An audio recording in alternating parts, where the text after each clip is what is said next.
Alors, on a vu, je pense que je dois atteindre près de 1000 personnes que j'ai vues en consultation personnellement, sur 14 ans quand même.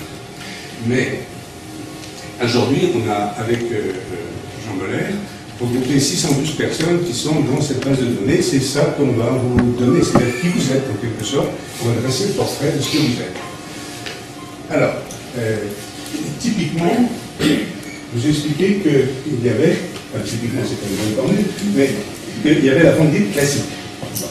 Bon. Pour moi, elle est très rare, mais les frontières ne sont pas faciles à faire. Pas facile de dire, et ça n'a pas une grosse importance. Ce qui compte, c'est de traiter les symptômes, c'est ce qu'on fait. Si on a des douleurs, il faut traiter les douleurs. Si on a des troubles proprioceptifs, difficulté à contrôler ses mouvements, il faut traiter ce trouble proprioceptif. Que ce soit le type 1 et 2, parce qu'ils ont regroupé, avant c'était jusqu'à 11 types, après c'est 6. Alors maintenant, ils ont mis 1 et 2 en un seul, ça fait classique. Bon. Et puis vous, pour l'essentiel, vous êtes 3. C'est notre chiffre, c'est 3. Voilà. C'est type 3. 4, 4 en même temps. Parce que le 4, c'est la pompe vasculaire. C'est absolument rarissime. La question se pose de savoir, est-ce que c'est une forme clinique, une variante très particulière où les tissus sont particulièrement minces, mais c'est une variante de la forme globale, ou bien est-ce que c'est une forme à part, parce que certains généticiens veulent en faire une forme complètement à part, ça s'appellerait l'air d'ange. Je ne sais pas.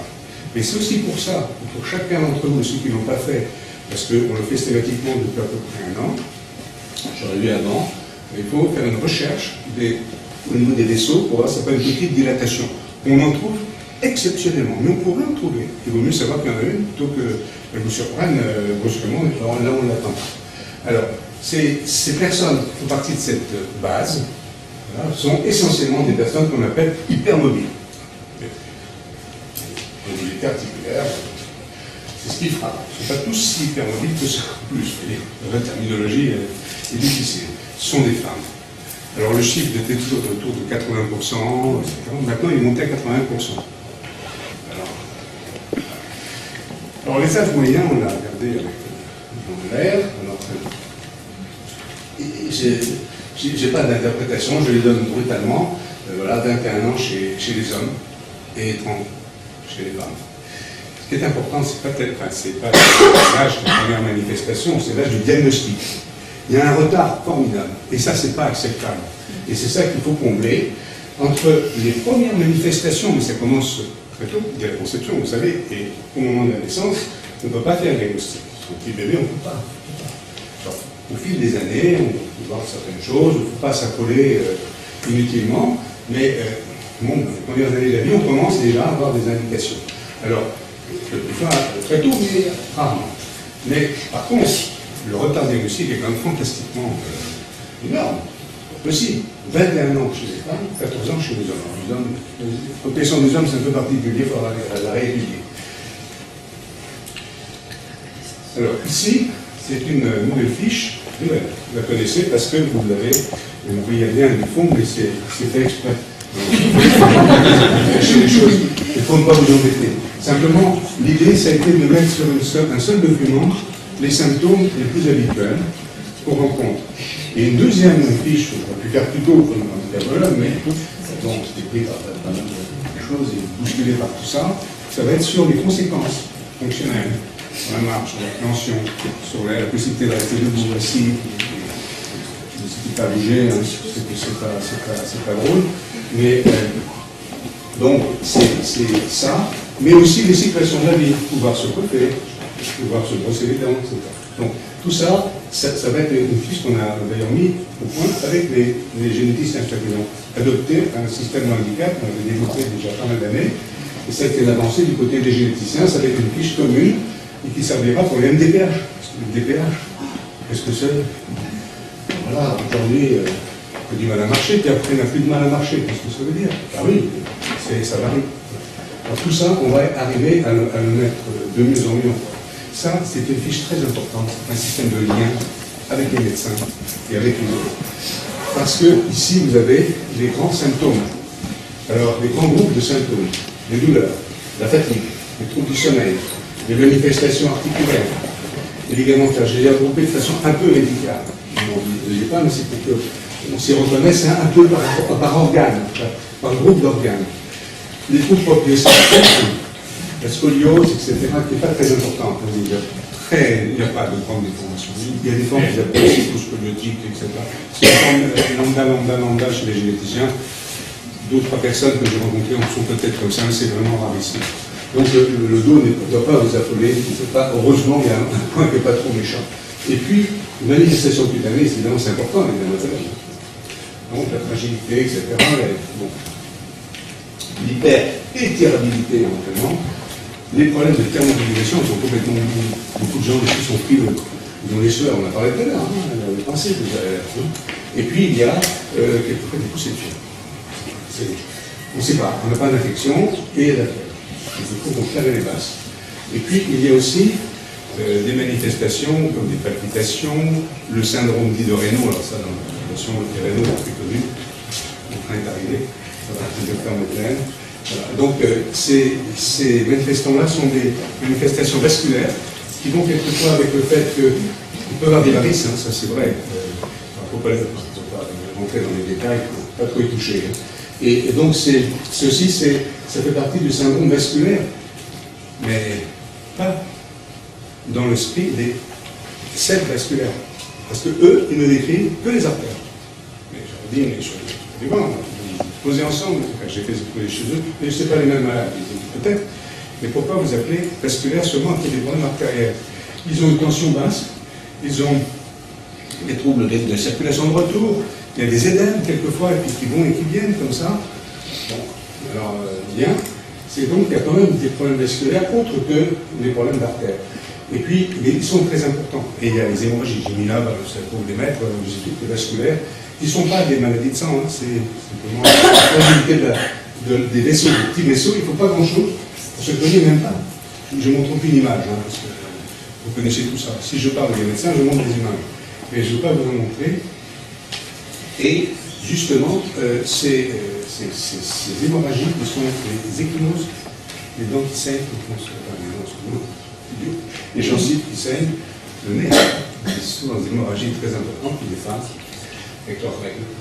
Alors, il y a des manifestations digestives qui sont tout à fait essentielles. C'est la constipation et les reflux. Le reflux, c'est un signe vraiment très évocateur. Et puis, il y a une manifestation vésicale dont le signe le plus évocateur, c'est on a perdu le sens de l'envie de partir. Donc, on reste une journée, une personne, 3 jours. Là, on est dans la rétention vésicale chronique. Ça peut arriver, et généralement, il y a ça, et aussi quelquefois des envies très pressantes, des manifestations de la bouche et des mâchoires, assez souvent dans les mâchoires.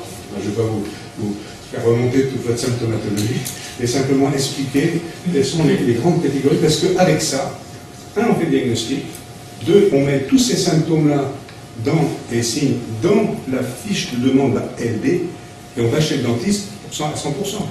C'est-à-dire qu'on est pris en charge à 100%, c'est l'ophtalmologiste aussi, pour les oreilles aussi. C'est ça qu'on demande aux caisses de sécurité sociale, parce que c'est lié au syndrome. Donc tout ce qui est lié au syndrome, il faut l'énumérer. Si on ne le met pas, ça ne sera pas. Cardiologie aussi, bien entendu. Et puis il y a les temps de manifestation respiratoire sur lesquels j'insiste beaucoup, parce que c'est aussi un moyen d'action thérapeutique que plusieurs d'entre vous ont pu apprécier, notamment l'oxygène, mais aussi le percussionnel. Et puis il y a tous les problèmes concernant donc, la vie génitale, notamment les questions de sexe, d'accouchement, et puis les manifestations cognitives. Pour nous, c'est un peu, on est dans l'expectative, on voit que beaucoup de personnes ont des difficultés d'attention, des difficultés de mémoire de travail, de se rappeler immédiatement ce qu'elles ont fait. On utilise beaucoup le post-it, c'est le signe du post-it en quelque sorte, mais on l'a appelé comme ça, mais c'est vrai, parce qu'on sait, mais on n'arrive pas à évoquer. Mais la distance, non. Mais c'est pas du tout un signe, c'est pas Alzheimer, c'est pas du tout un signe de détérioration mentale. Ce sont des difficultés cognitives, comme on dit, c'est un mot bizarre, enfin, c'est de connaissance cognitive, de communication, de prise de conscience, d'information, d'interprétation, qui sont manifestement liés au syndrome par des biais qu'on cherche à trouver et on a des pistes. Voilà, donc c'est avec comment on va vous examiner. À la fin, on conclut classique, hypermobile, vasculaire, vous avez un point d'interrogation, et puis autre, non classable, parce que quelquefois on ne sait pas. Les signes, on ne sait pas. si vous voulez. Voilà. Alors voilà les critères du diagnostic. C'est ça que les médecins ont dans leur tête. On fait le diagnostic avec ça. Voilà. Donc, il y a les douleurs, la fatigue, les articulations hypermobiles, quand même ça existe, hein, pour 16%. La fragilité de la peau, là vous avez commencé à décrire, c'est vrai, tout simplement 17%. Le syndrome hémorragique, qui n'est pas du tout spécifique des formes graves vasculaires. Ça, absolument pas. Parce que on voit dans 80% de ces formes qui sont pas vasculaires, donc plusieurs ont été vus par les spécialistes vasculaires, et qui m'envoient maintenant des patients disant ben, c'est pas une forme vasculaire, c'est sans doute une forme hypermobile.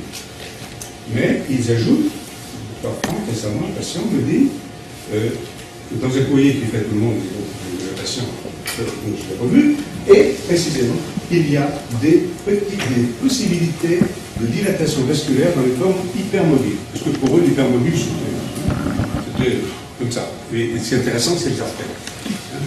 Il y en a aussi à la frontière, on peut passer à la frontière, elle n'est pas complètement fermée. Mais ne vous inquiétez pas de ça, parce que le but, c'est surtout de rassurer. C'est pour ça qu'on fait ces Doppler systématiquement, maintenant, pour être sûr, une fois, depuis un an, chose dans un petit point, il faut mieux le savoir. Donc ça, c'est les hémorragiques qui est très évocateur quand même pour un médecin. Ensuite, il y a ce qu'on a appelé tout proprioceptifs, vous les connaissez bien, c'est ce qu'on appelle les maladresses, les difficultés de marcher, les fausses entorses, parce qu'on se tord le pied, mais c'est pas une question d'évidence, c'est une question de proprioception. On n'a pas la perception du pied, c'est l'épaule qui glisse. C'est pas seulement l'hypermobilité, c'est aussi ça. Et puis il y a les signes, alors là, qui sont quand même évidents, la constipation. Le médecin n'aime pas la constipation, un symptôme il n'est pas tellement abordé. Mais la constipation, si vous êtes la constipation, le syndrome hémorragique, la fatigue, les douleurs, pas beaucoup de diagnostics, et il y en a un autre. C'est peut-être que le tissu conjonctif, et ensuite les reflux, les remontées. Ils ne sont pas toujours aussi évidents, parce que quelquefois c'est la nuit, on dort, et le lendemain, on gratte, on a la voix rauque. C'est pas toujours le grand reflux qui vous brûle comme ça, mais ça on a un traitement. Maintenant on a un traitement qui marche très bien. Oméprazole et les dérivés d'oméprazole, ça marche. Mais il faut mettre des doses. La dernière séance sur le textile, le gastroentérologue avec qui on adore insistait beaucoup là-dessus. Il faut mettre des doses, et matin et soir, et on continue. On commence à 20 mg matin et soir, on peut jusqu'à 40, voire 60. Mais on y arrive. Ça, c'est très intéressant aussi. C'est très pénible aussi. L'essoufflement, qu'on appelle en médecine dyspnée, difficulté à respirer. Donc, l'essoufflement, qui est fréquent. Alors, quelquefois, un peu, excusez-moi, cuisiner. Vous êtes tous non. Des pochons de format, j'ai du mal à prendre mon souffle. Et il y a aussi du portable que je ne marche pas très bien. C'est la difficulté de parler dans le portable tout en marchant. Et aussi, on a du mal à porter le portable. Et donc, on fait la sensation de blocage respiratoire qu'on avait sous-estimé dans une première étude. Peut-être on ne savait pas très bien le demander, c'est pas toujours facile, et qu'on prend souvent pour de l'asthme. Voilà, on diagnostique, on retrouve tout le temps. Petit à petit, les pneumologues finissent par penser que ce n'est pas forcément de l'asthme, parce que toutes les épreuves sont normales, et il n'y a pas d'insuffisance respiratoire. Un petit peu d'emphysème, quelquefois, c'est rarement, il y a quelquefois des petits problèmes avec ça, en général, il y en a. C'est très rare. Mais le cas, dans la famille, je m'aperçois que la grand-mère parle de ça. Je m'aperçois qu'il y a un cousin qui fait ça. Le père disait rien, mais il fait des bleus, mais des douleurs articulaires, mais et on retrouve quelques-uns de ces 10 symptômes, et on fait des diagnostics. Et on sait que c'est familial, qu'il y a une transmission par un gène, et vous savez que ça se transmet chez les garçons comme chez les filles, mais ça se transmet une fois sur deux. C'est autosomique, c'est pas un chromosome sexuel, et c'est domino. C'est-à-dire que si on... Pour l'instant, c'est pas dépisté. Tout ça, vous savez, mais c'est pas impossible qu'on dépiste avant de trouver véritablement. Pour ceux qui fréquentent des généticiens, maintenant, je suis au des choses. Donc il y a de l'espoir, c'est pas des faux espoirs, ça va avancer cette affaire. Parce que c'est quand même très important de savoir si avant, qui en a. C'est légitime.